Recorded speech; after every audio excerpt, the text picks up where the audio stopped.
Good morning. I'm Reverend Jaye Brooks, this congregation's new developmental minister, and my pronouns are she, her, and hers. It is a delight to be with you in this community. Let's rise now in body or spirit, or both, as we sing the gathering song, Sing Loudly Till the Stars Have Heard. The words are on the screen and printed in your order of service along with the sheet music. The music is to the lively melody of Jamaica Farewell.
Please be seated. It's a joy to welcome everyone to the Unitarian Universalist congregation at Shelter Rock. As people of the Unitarian Universalist tradition, we celebrate the spirit of life that dwells within each person. Unitarian Universalism unites people of diverse religious theologies through the shared values of our 7 UU principles. We're people with different beliefs who worship together as one faith. We gather today with our doubts as well as our convictions, with our fears and our hopes, with our failures and our aspirations, with our sorrows and our joys. Whatever the faith you have known, if any, you are welcome here. No matter your race or where you were born, you are welcome here. Whoever you are, whatever your identity, whomever you love, you are welcome here. You belong here. Welcome home. Our life together invites us into community with many opportunities to learn and grow, to seek and serve, to welcome one another into authentic relationship as we together create loving religious community, encourage spiritual growth, and build a more just and joyful world. In our life together as a community of lifelong learners, we have a special learning opportunity on Saturday, October 26th, along with UUs from other congregations in New Day Rising, a workshop on dismantling the culture of white supremacy. The workshop's right here at Shelter Rock, and there's more information in the order of service. In our life together as a community that nurtures and cherishes our children and teaches them to honor diverse religious traditions. After this service, we have the opportunity to share in a tasty autumn treat, thanks to the efforts of the 3rd graders who have built a sukkah just outside on the patio to help us appreciate the bounty of the harvest and blessings of shelter and community during the 8 days of Sukkot, the harvest festival celebrated in the Jewish tradition, which begins this evening. Anyone who's brought a donation for the food drive can drop it off with the children at the Sukkah and learn more from them about the festival. In our life together as a community that encourages spiritual growth, each year members have the opportunity to grow the spiritual virtue of generosity through a financial pledge. Today, Jim Smith has a few words to share with us about why this beloved community inspires him to generosity. Jim. I like being a member at Shelter Rock because service is our prayer. Through leadership here on the Beach Board and the Board of Trustees, I gained the confidence to be a leader in outside organizations. More than 10 years ago, I decided to sit at a table dressed in black for a couple of Sundays here and take donations and clothing for United Veterans Beacon House, which runs homeless shelters. The congregation responded with more than $700 in cash and 7 carloads of clothes. The congregation also approved 3 grants to Beacon House and developed a special relationship with our Freeport shelter, and I eventually became the Beacon House board president. After serving here on our Defy the Hate and Racial Justice task forces, I became a volunteer at Erase Racism, a Syosset nonprofit working for equality in housing and education. Tuesday, I am interviewing for a board seat. My wife Lynn and I decided this summer to become UUCSR delegates to LIAC, a coordinating body for the 11 Long Island UU congregations. And I also decided to co-facilitate with Lillian Strassman a small group ministry at Hadley House.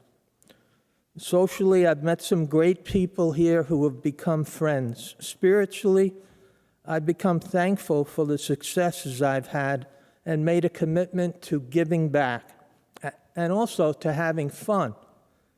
We'll see you at Cabaret on November 2nd when I'll be singing and celebrating my birthday.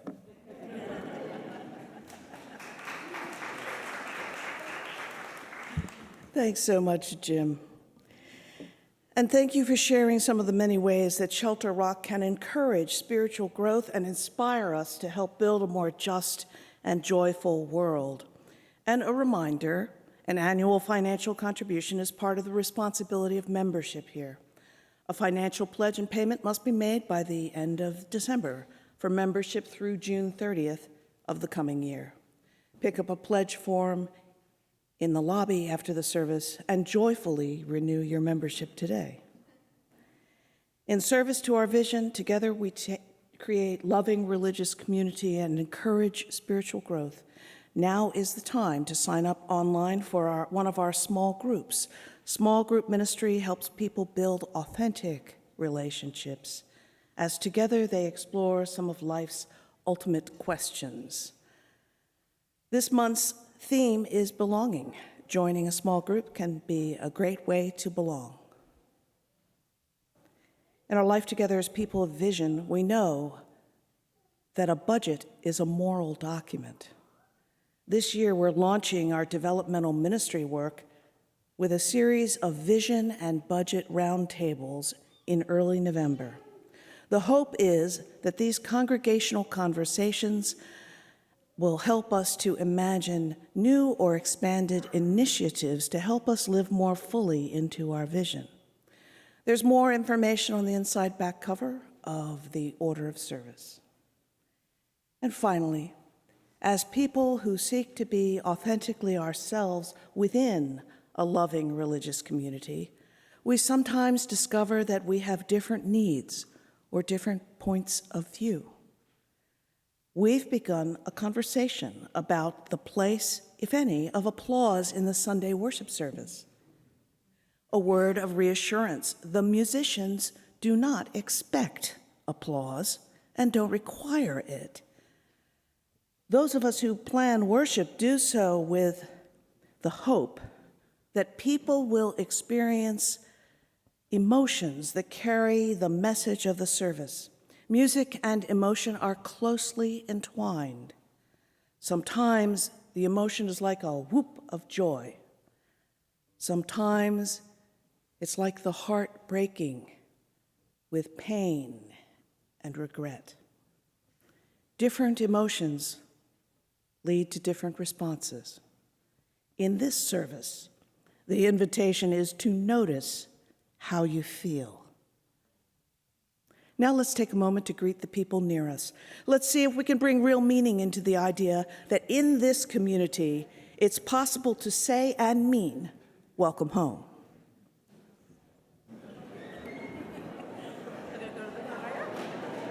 I'm going to go to the choir. Okay. Is that good? Yeah. Okay.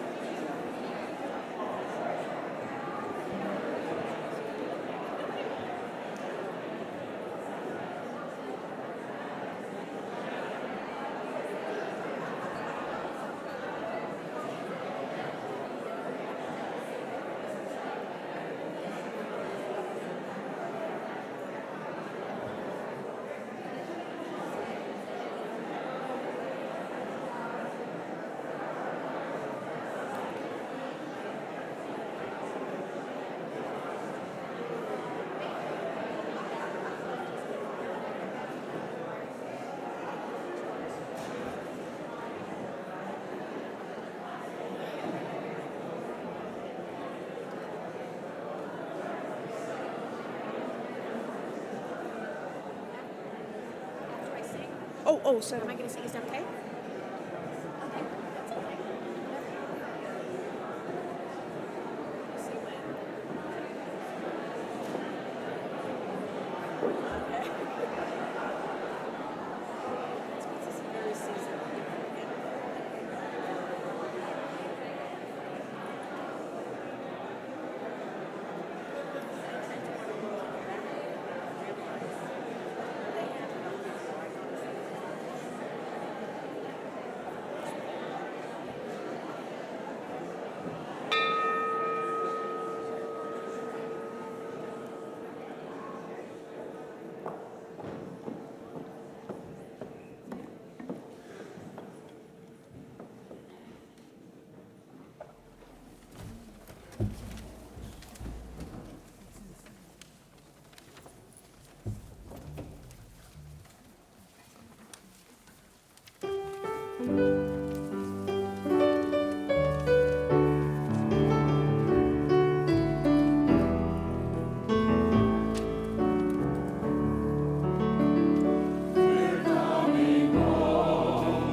Good morning. I'm Suzanne Viverito, and I'm a worship assistant. My pronouns are she, her, and hers. As we light our chalice today, we share the story of Anisha Shaikh. Anisha was 13 years old when she first visited a Unitarian Universalist congregation. She's the daughter of a Southern Baptist from Missouri and a Muslim from India. And with the blessing of both parents, she was searching the internet for a faith community that could accept all of her authentic self. That's how she came to grace a UU congregation with her presence for the first time. Reverend Jaye reads Anisha's own words.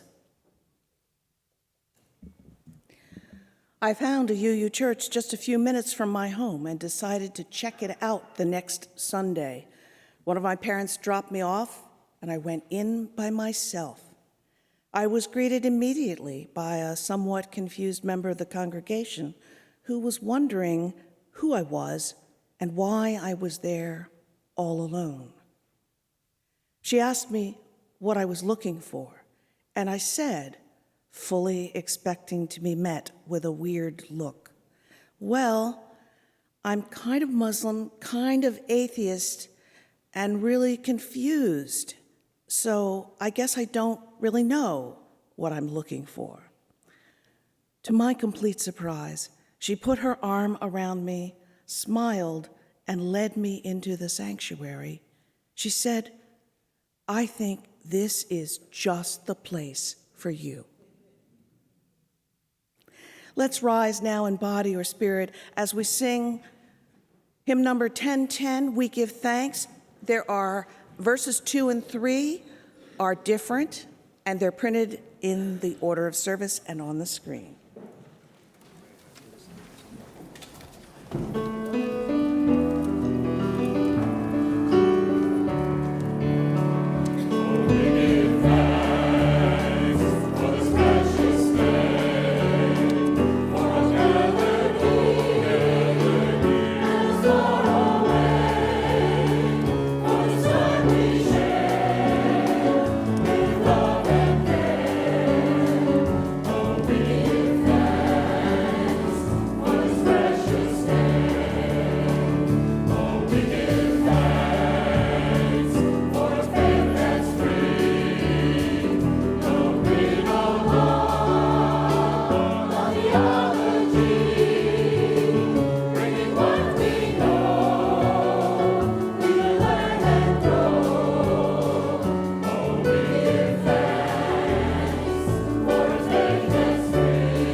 Let's speak together the words of affirmation.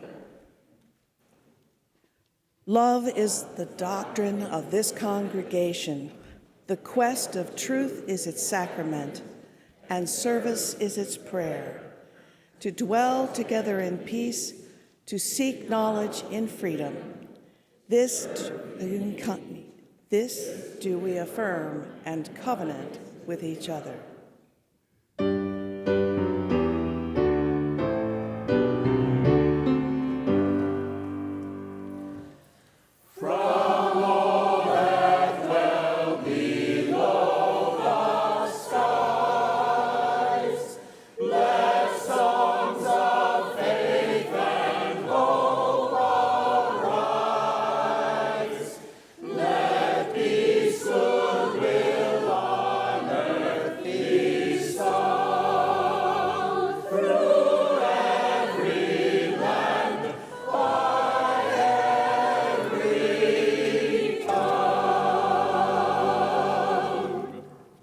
Please be seated.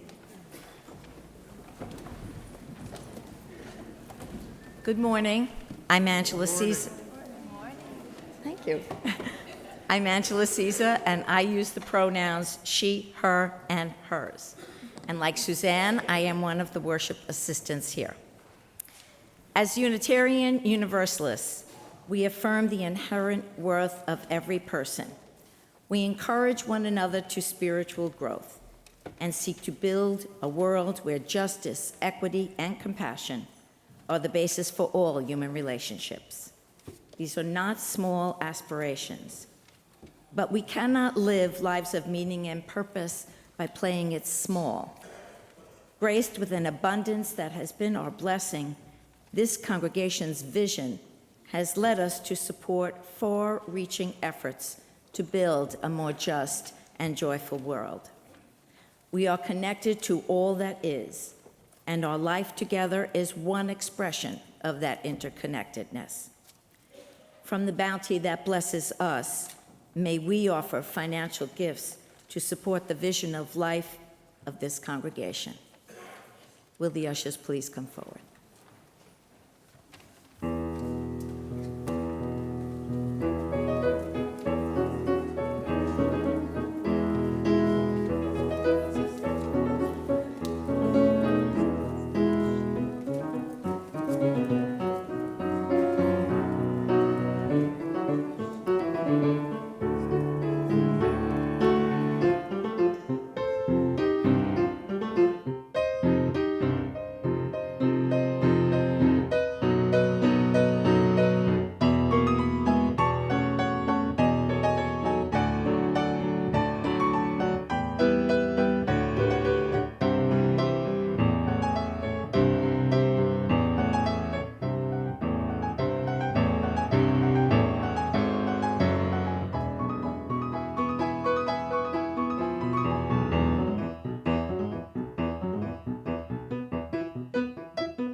Words for Reflection, Longing for Home, by Maya Angelou. The words of Maya Angelou. I long, as does every other human being, to be at home wherever I find myself. The ache for home lives in all of us, the safe place where we can go as we are and not be questioned. This morning, may we open our hearts and create a loving religious community that is both home and haven, the safe place we can go as we are. As you are moved to do so, please bring sorrows and hopes to this beloved community by lighting a candle. And do take care not to reach across an already burning flame.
Here we share our sorrows and our longing by the lighting of candles and the deepening of our relationships. May our hearts be open to welcome others into authentic relationship. May we extend our love and support to those among us and those in the wider world who suffer and who long for hope. Our hearts fill with sadness, and our determination rises in love and solidarity for all people today whose safety is diminished by violence based on some characteristic of their inherent humanity. In the midst of the world's chaos and cruelty, may this beloved community be home, haven, and safe harbor. Amen.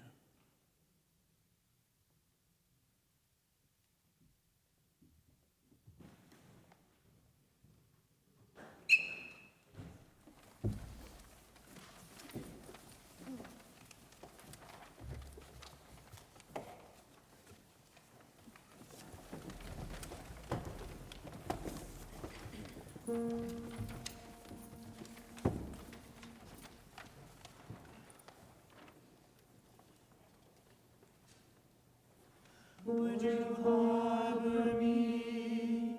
Would I harbor you? Would you harbor me? Would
Our reading is entitled, How Dare You, Milikal Boot Mitalawa.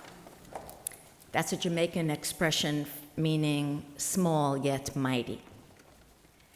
It is by UU Minister Reverend Hope Johnson. This is an excerpt from the book titled Centering. The book Centering gathers the experience of Unitarian Universalism in the words of UU ministers of color. Margaret Wheatley reminds us that in this turbulent time, we crave connection. We long for peace. We want the means to walk through the chaos intact. The community we belong to is all of life. The turbulence cannot be controlled, but when we stop struggling and accept it as part of life, it feels different. Unitarian Universalism can be a stellar leader in our world, with aspirations for a multicultural community. Though we still have to work real hard at it, the goal is for each member to not only be valued, but also to feel at home. The goal is for each of us to be encouraged to have a sense of ownership. Our renewed understanding of inclusion suggests that we no longer need a notion of other. Unitarian Universalism is moving from the language of otherness to the language of inclusion. I want to be part of this. Unitarian Universalism is in the unique position of being able to help us all remember our worth and dignity, regardless of how difficult it is. This includes leaders. This includes me.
I was 7 years old when my parents moved our family to a new home.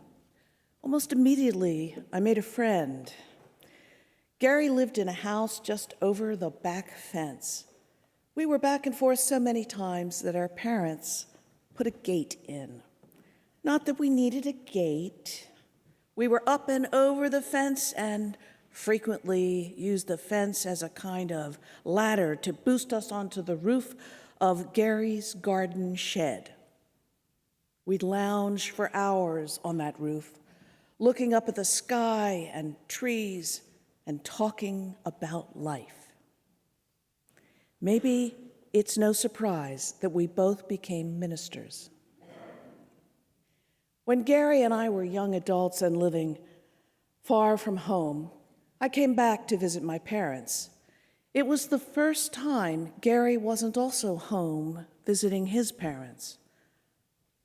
I found myself again and again glancing toward the back fence as if the little gate would swing open and Gary would come walking into the yard.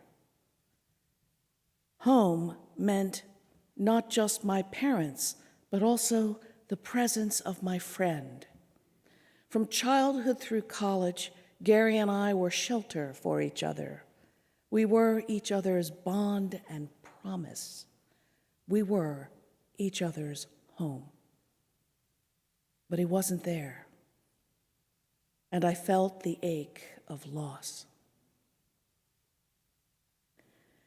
Maya Angelou said that the ache for home lives in all of us, the safe place we can go as we are and not be questioned.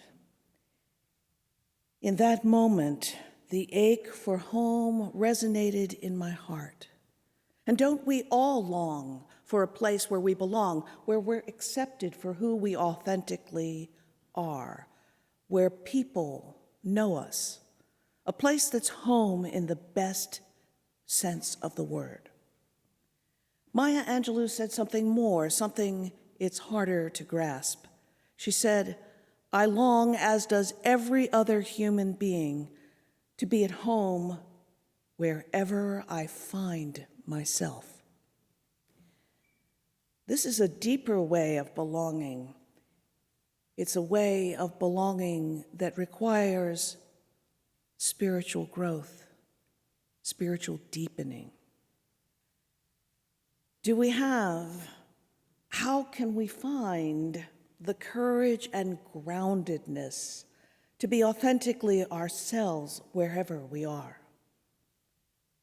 And where do we learn to do that?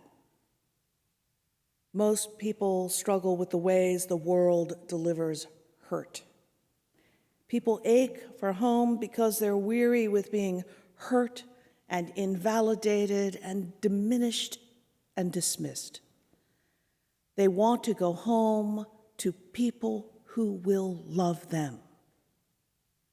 Being at home wherever I find myself, that's being at home even when the little gate in the fence stays shut. That's being at home even though no one leans out from the window to welcome us home. How do we do that?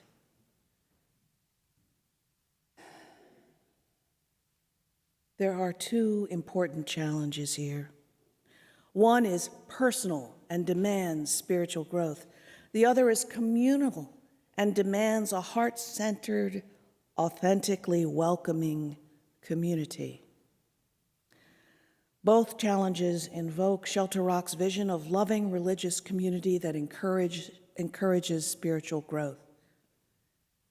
At a very personal level, the challenge of being at home means that we first must be aware of the ways in which we hide or disguise our true selves so that we can fit in. It's impossible to have a sense of belonging everywhere if we conceal who we are. Yet in so many places in our world today, we find ourselves with people who reject us unless we agree with them unconditionally, or unless we're just like them. This ever-present binary is visible in our personal and social and political life. It's a binary that denies the spectrum of experiences and consigns human beings to a right box or a wrong box. The pressure to fit in increases the inner sense of not belonging. It increases the sense of isolation, of anxiety in case we are found out, of despair as to whether we can ever belong anywhere. For some of us, these challenges are magnified 1,000-fold by a marginalized social position, race, country of origin, gender, sexual orientation, all the ways that social infrastructure claims and categorizes people, all the ways that some human beings are implicitly regarded as less human than others. Speaking as a white, cisgender, heterosexual, swimming in a sea of privilege, I want to acknowledge that being my authentic self is much easier than if I had a marginalized identity. Even so, being at home wherever I am isn't necessarily easy. But here's the thing. Living authentically doesn't place me in danger. Not in danger. Maybe at times I feel a little anxious. Maybe I worry about what people will think of my shoe color choices. Don't be concerned, today I'm wearing shoes that are a sedate black. For others, though, being their authentic self brings the risk of rejection, job loss, and hate crimes. Reverend Teresa Soto, senior minister at the Unitarian Universalist Congregation of Oakland, California, speaks to the dehumanizing feeling of being wrong, of needing to conceal the authentic self, in a poem that begins, "I need you to know that there is nothing wrong with you." In 2019, 5 large UU congregations called a transgender or gender non-binary minister to be their senior minister. Oakland is one of those congregations, and Reverend Soto is one of those ministers. The poem arises from lived experience and speaks with special depth to others who share that experience. But like all good poetry, the poem speaks to anyone who has ever felt wrong, felt the need to hide. Reverend Soto speaks to us all. You are meant for love and beauty. You belong where you are known and where your future is not just a resource, but a promise. A promise you begin to fulfill by being unmistakably, irrevocably yourself. Each of us, to save ourselves, must rise to the challenge of personal growth. We must encourage the inner self, the true self, to be alive and expressive and fully present without trying to fit in. We must learn to feel that we belong wherever we are. This is hard. This is a personal spiritual challenge on which our happiness depends, and perhaps the fate of the world. The fate of the world. The world's well-being may depend on how effectively we rise to the communal aspect of the challenge to be at home. At a minimum, our Unitarian Universalist congregations are crucial to the personal, spiritual well-being of the individuals who come here seeking home. would you harbor me? Would I harbor you? Last Sunday, members of this congregation shared their personal experiences of coming out, of being brave, of living authentically and not hiding. They said that this community, Shelter Rock, offered the loving religious community with support and a sense of belonging as they grew fully into their own lives. The challenge before us as a community is to create small group networks and heart-centered culture that allows every person who enters our doors to be who they truly are. This challenge invites those of us who, like me, do not have a marginalized identity to be open and aware and willing to learn, to avoid assumptions about the people we meet. I speak from my personal experience of making mistakes. Like Shelter Rock, the last two congregations I served were engaged in the UUA's Welcoming Congregation Renewal Program. They were continuing to learn how to create loving religious community that's a haven for all, and especially for LGBTQ people and people of color. Over the last few years, I have learned a lot about how misleading my assumptions can be. One of the reasons I introduce myself now with my pronouns is because from this experience of growth, I've learned that by doing so, I signal that I won't assume I know what someone else's gender may be. In those congregations, the trans and non-binary community asked that everyone, especially cisgender people like me, include our gender pronouns on our name badges. And it was a good thing. I discovered that I had been routinely misgendering a Japanese-American transgender man. To my eyes, he looked female. Thanks to his grace and generosity of spirit, our conversation moved beyond the awkwardness of my mistake. He told me that most white Americans made the same wrong assumption, while in the Japanese-American community, people assumed he was a cisgender male. It was this generous, patient man who said that gender isn't a spectrum, but instead it's a constellation. It's inflected not only by what we learn as children about gender roles and gender expression, not only by biology, but also by culture. Gender norms vary from culture to culture. It's complex. Our challenge is to embrace the complexity and make Unitarian Universalist congregations home and haven to all who enter our doors, to make them places where individuals can grow into their own authenticity, and to make them places where individuals as a community can form welcoming and authentic relationships with others. Our shared hope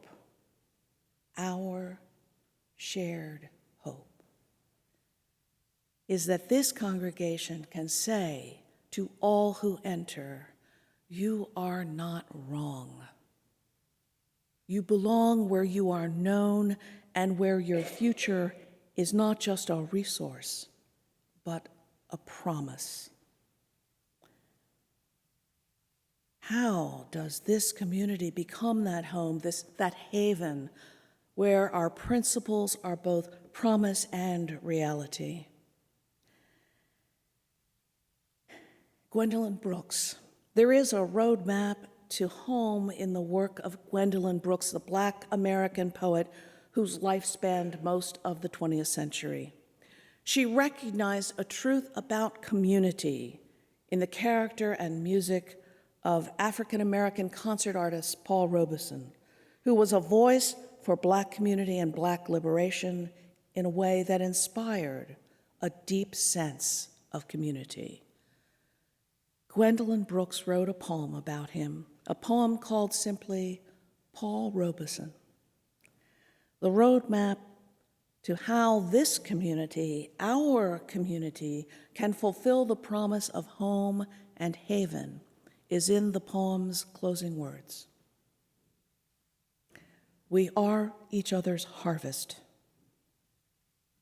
We are each other's business. We are each other's magnitude and bond. Shelter Rock's vision, this idea that here we create loving religious community, has to be real for everyone, and that's our congregational challenge. We are called to create loving religious community that truly welcomes all people into a life of meaning and purpose. We can become each other's magnitude and bond, and then we will be each other's harvest, each other's home.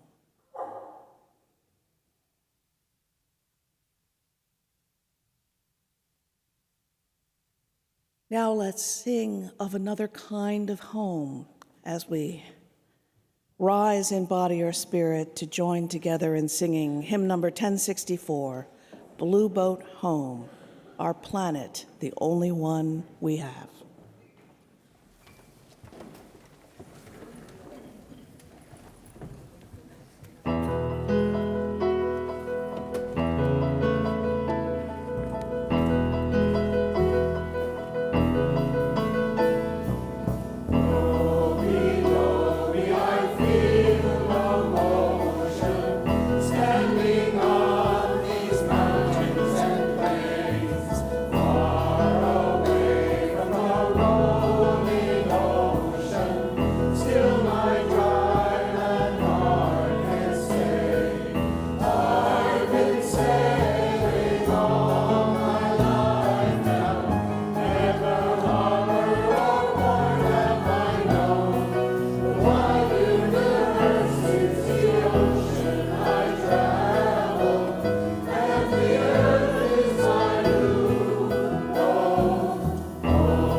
We are each other's harvest. We are each other's business. We are each other's magnitude and bond. Amen and blessed be.